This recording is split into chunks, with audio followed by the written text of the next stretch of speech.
I get this question a lot. How can you keep a natural flow when you're teaching? And how can you make sure you're familiar with everything you're going to say in class? Well, the answer is very simple. I practice. I practice a lot.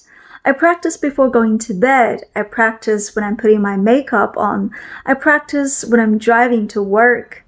So every time before each lesson, I will make sure to go through everything at least once.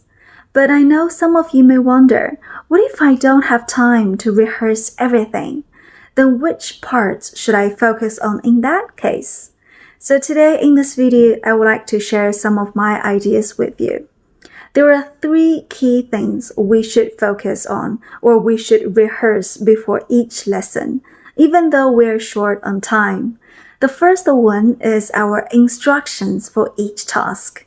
Because if you're nervous in class, then there is a good chance that you may speak really fast or use some unnecessary words.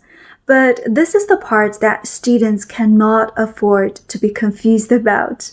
And that's why our instructions need to be clear, short, and concise. So rehearse this part ahead of time and make sure everything is simple and to the point. The second one is your presentation.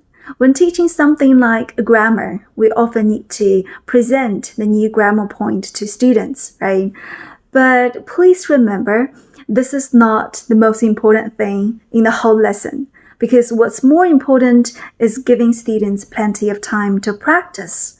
And that's why our presentation should be as simple and straightforward as possible. So rehearse this part in advance and make sure everything is clear and easy to follow. Well, the last one is your feedback on exercises. If you have seen some of my lessons in this course, you would be really familiar with the concept of freer practice and controlled practice.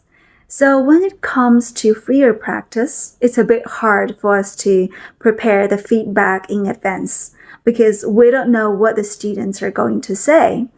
But we can prepare for the controlled practice because we know what kind of exercises are in the book and we can anticipate what mistakes students might make. So rehearse this part in advance, and then we can know what to highlight or how to explain things clearly. So next time, if you are preparing for a lesson and you don't have enough time to go through everything multiple times, then just focus on these 3 aspects. The first one, your instructions on each task. The second one, your presentation of the material. And the last one, your feedback on controlled practice. Well, good luck everyone. Bye!